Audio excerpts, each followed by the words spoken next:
meu querido, meu amigo, meu companheiro, meu pesquisador, meu pioneiro, meu excursionista e meu guia. Deixa eu dizer um negócio para vocês. O quinto fogo que estudaremos hoje, que veremos hoje, é o fogo de cercadura de pedra, certo? Cercadura de pedra. É um fogo interessante porque ele, além de ele fornecer calor, ele é um fogo bem interessante porque você pode cozinhar nele com facilidade.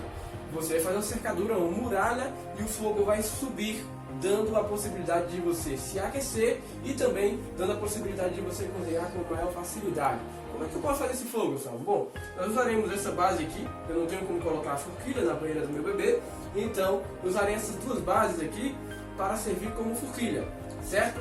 Eu posso colocar forquilha? Posso. Eu posso colocar duas pedras grandes firmes como estas? Posso, certo? Usarei essas tampinhas de pilotos para mostrar que são pedras, ok? Pedras. Quando você vê isso, pedras. Usarei esse aqui para ser a base de nossa forquilha, para colocar ali a alça, para colocar a alça de nossa panela e assim ela cozinhar o que for necessário. E usarei as nossas lenhas verdes, na verdade, lenhas secas, mas aqui é representado pelo canudo verde. E isso aqui será o nosso fogo, ok? A partir de agora, esse aqui será o nosso fogo.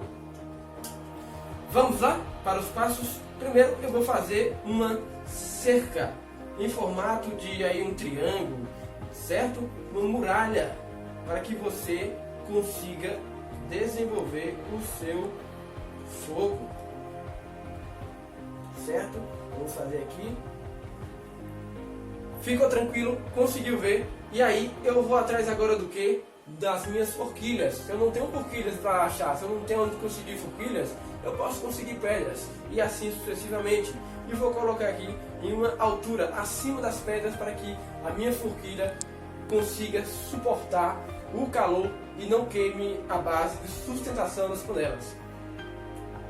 Ok? Vamos lá. Vou colocar as lenhas.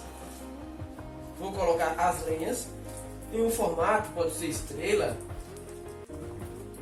obviamente de um lado só, né? A estrela não pode ser concretizado. E aí eu coloco aqui e meu fogo.